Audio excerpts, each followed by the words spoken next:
त्यसकारणले तपाईहरु हेर्नु होला, पुरै भिडियो हेर्नु होला।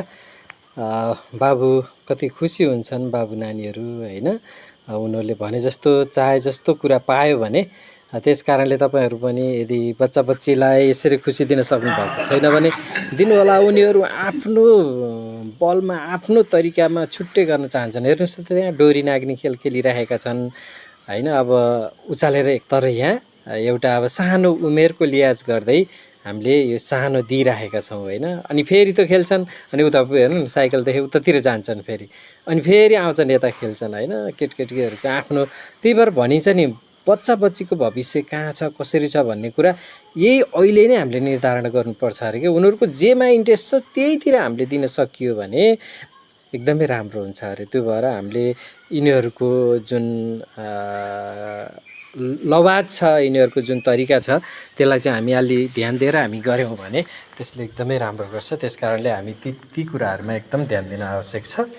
यहाँहरुलाई यो मैले छोटो जानकारी गराएँ। हेर्नुस् न, अब साइकल खेलिरहेका छन्। कस्तो माया मानेर है भाइलाई, कस्तो माया मानेर खेलाइरहेछ। आफूलाई नि त्यति धेरै थाहा छैन तैपनि यस्तो मजाले हैन खेलाइरहेका छन्। यस्तो हुन्छ हैन। त्यो कारणले गर्दाखेरि हामी केटकेटीको उनीहरुको भविष्य बनाउनका लागि उनीहरु केही त्यो जुन रुचि छ त्यो चीजलाई एकदमै ध्यान दिन आवश्यक छ। त्यो गरियो भने एकदमै राम्रो हुन्छ हैन। त्यसकारणले हामीले यसलाई ध्यान दियौं है। अब यी बाबु कति आनन्दसँग दिदीसँग खेलिरहेका छन् है। ध्यान दिनु होला। तपाईहरुको बाबु नानीहरु छन् भने पनि यसरी नै उनीहरुको चोइस हो भने उनीहरुको भविष्य एकदम सुनिश्चित हुने छ हैन। यो यहाँहरुलाई जानकारी गराउन चाहे। अब ल हेर्नुस्, उता खुट्टाको ताल मिलाउँदै छन्। खुट्टा नपुगी पनि त्यहाँ टेकाउँदैछन्। उता दिदीले माया मानिरहेछन्। हुन त यता र उतातिर अड्के है नि त, तैपनि दिदीको माया हो नि त हैन। दिदीले यसरी माया मानेर मलाई यो सिकाइरहेछन्। यस्तो आनन्द छ हैन। त्यो भएर यो कुराहरुमा एकदमै ध्यान दिनुपर्छ। उनीहरुको रुचिमा हामी एकदम ध्यान दिनुपर्छ। अब बाबु नानीहरु ठुला भए, अब हिजो हाम्रो पालामा यस्ता सुविधाहरु थिएनन् हैन। अब हामीले कतिले त हामी 15-16 वर्ष हुँदाखेरि पनि साइकलको अवस्था देखेको थिएनौं, मोटरको देखेका थिएनौं हैन। त्यस्तो थिए। अब त्यो दिन खोजेर त भएन नि त आज पनि। हेर्नुस् त, उता खेल्दा खेल्दै आए, फेरि यता खेल्न आए। आफ्नो इच्छामा आनन्द खेलिरहेका छन् हैन त। यसरी खेलिरहेका छन्, यो पनि याद गर्नु होला।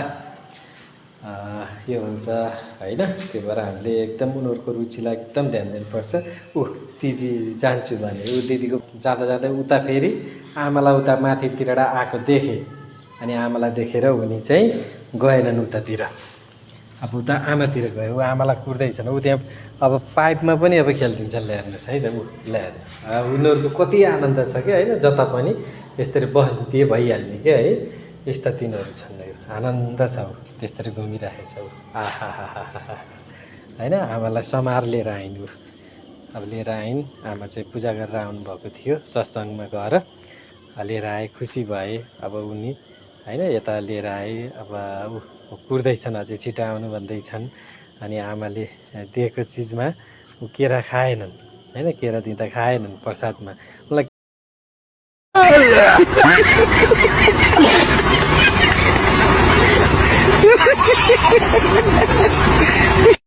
भनेर प्रसाद भन्ने थाहा भएको भए त उनले खान्थे होला। अब हेर्नु है त, अब त्यहाँबाट ल हेर्नु मिठाई रहेछ, मिठाई निकालेर खुसी भयो। ल हेर्नु अब खाना तयार भयो। अब यस्तो छ हैन। केटीको कुन ठुलो कुन सानो भनी थाहा हुँदैन। एउटा कहानी छ नि हैन।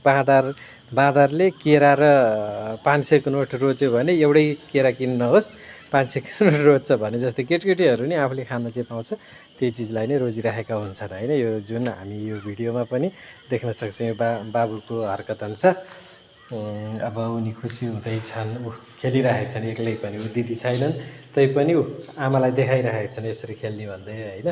यसरी खेलिरहेका छन्। यतिन्जेलसम्म भिडियो हेरेर साथ दिनुभएकोमा यहाँहरु सम्पूर्णलाई धन्यवाद दिन चाहन्छु। र यदि तपाईहरुले यो च्यानललाई सब्स्क्राइब गर्नुभएको छैन भने सब्स्क्राइब गर्नुहोला, लाइक कमेन्ट पनि गर्नुहोला र शेयर पनि गर्नुहोला। हस्त धन्यवाद।